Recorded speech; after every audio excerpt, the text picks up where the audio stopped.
Welcome to Screen Chat, and today we are speaking to Stella DeMartis. Thank you so much for having me. You're Screen welcome. Chat is amazing. Thank You've you. done a great job. I want to know, why did you want to become a director, writer, producer? I wanted to be able to tell stories. I've always been really creative.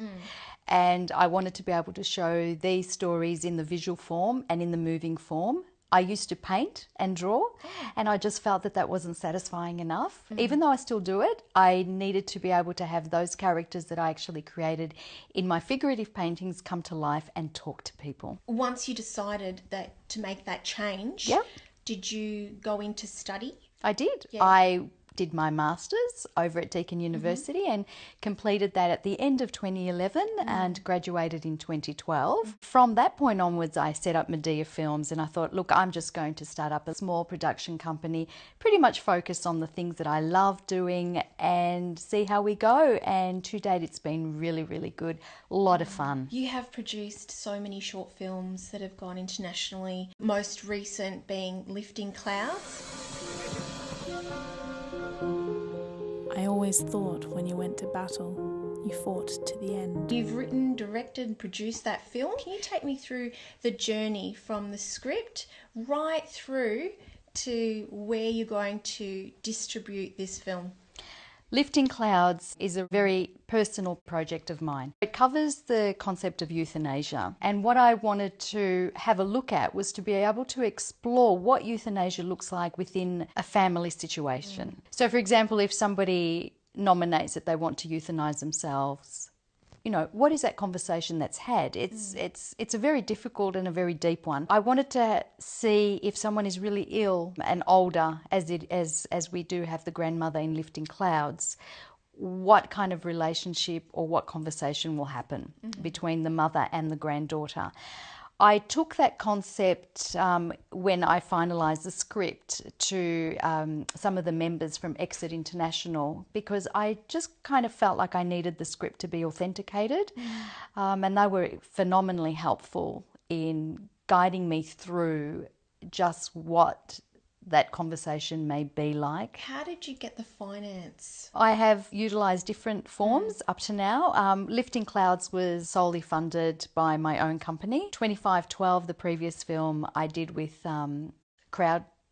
So it just really depends what the project is, how close it is to me, how personal it is to me, what kind of interests we might have out there with other organisations or people. Particularly when you're an indie filmmaker, it sort of requires different type of funding to be sought after. That was so beautifully shot. That won Best Cinematography overseas. So congratulations, Stella. That's so amazing. Thank you. Con and I have a really special relationship as cinematographer and director. When we start to talk about a concept for a film, we spend a lot of time together developing that, what that would look like. We spend days creating the shot list, the storyboard, trying to understand what kind of cameras we will use and what sort of crew we're going to need to make that image and that vision happen.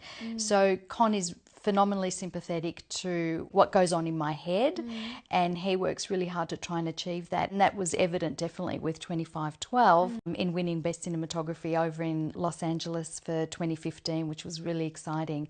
And Lifting Clouds, we went through the same sort of challenges again. Now, you were actually the Vice President for Women in Film and Television. Can you tell me a little bit more about your role in the Women in Film and Television? I really saw that there was too much of a discrepancy happening between men and women in the film and entertainment and online, I guess, platforms right across those. Coming from education and then even going back into tertiary and seeing how there's a 50-50 between more or less students studying media or film, getting out into the big wide world, seeing women win lots of awards for their short films, but then that not so necessarily translating into being employed on feature films.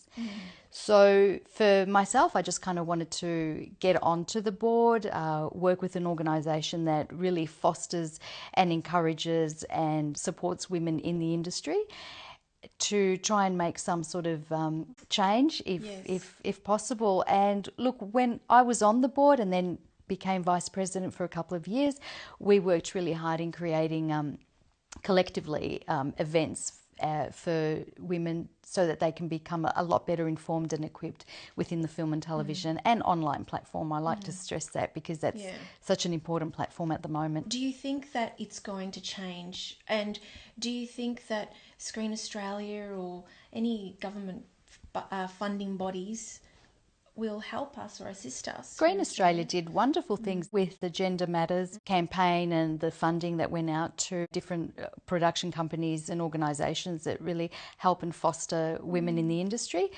I can't see how it's going to be sustainable not to have a balance. It's just not society. No. We do have a 50-50 across I guess our lives, in our relationships, in what happens in other workplaces. Yes. It cannot be sustained, I think, over the long term that this industry will not have that balance. I think audiences will continue to cry out for stories and vision created more so by women. For people out there that would like to become a filmmaker, especially women, what words of wisdom would you give them?